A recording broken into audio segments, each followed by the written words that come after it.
মৃত্যুটো এক শিল্প, জীৱনৰ কঠিন শিলত কটা নিৰ্লোভ ভাস্কৰ্য। সঁচাকৈয়ে এই ভাস্কৰ্য বৰ নিৰ্লোভ। যাৰ মৃত্যুৱে সহস্ৰজনক কন্দুৱাই, সেই মৃত্যু অপৰাজেয়, সেই জীৱন সঁচাকৈয়ে ধন্য।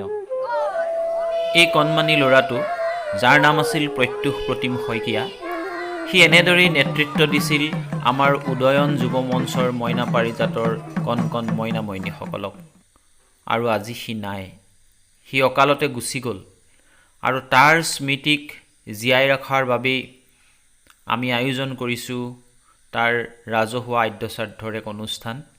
আৰু সেই অনুষ্ঠানৰ লগত সংগতি ৰাখি প্ৰকাশ কৰিবলৈ বিচৰা হৈছে এখন প্ৰাচীৰ পত্ৰিকা, যিখনৰ নাম ৰখা হৈছে তাৰ নাম অনুসৰিয়েই প্ৰত্যুষ।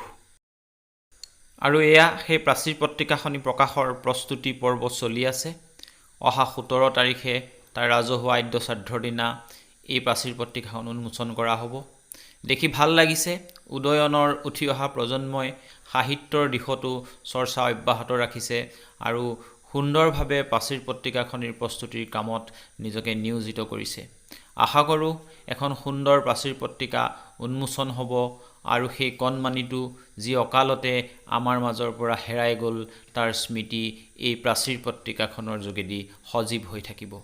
এই প্ৰাচীৰ পত্ৰিকাখনত তাৰ সমবয়সৰ কণ কণ মইনা মইনীসকলে বিভিন্ন লিখা লিখিছে তাৰ স্মৃতিত, আৰু সেই লিখাসমূহৰ যোগেদিয়েই তেওঁলোকে তাক স্মৰণ কৰিছে, তেওঁলোকৰ মাজত তাক জীয়াই ৰখাৰ প্ৰয়াস কৰিছে।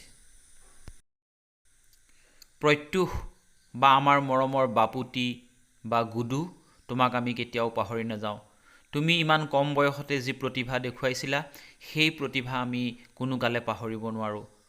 অতি কম সময়ৰ ভিতৰতে সকলো দিশতে পাৰ্গত হৈ উঠিছিলা, কিন্তু নিয়তিৰ কি পৰিহাস, তুমি আজি আমাৰ মাজত নাই। কিন্তু তুমি তোমাৰ কৰ্মৰ যোগেদিয়েই আমাৰ মাজত জীয়াই থাকিবা। তোমাক আমাৰ মনৰ মাজত সদায় জীয়াই ৰাখিম প্ৰত্যুষ। তুমি আকাশৰ তৰা হৈ জিলিকি থাকা প্ৰত্যুষ, তুমি জিলিকি থাকা।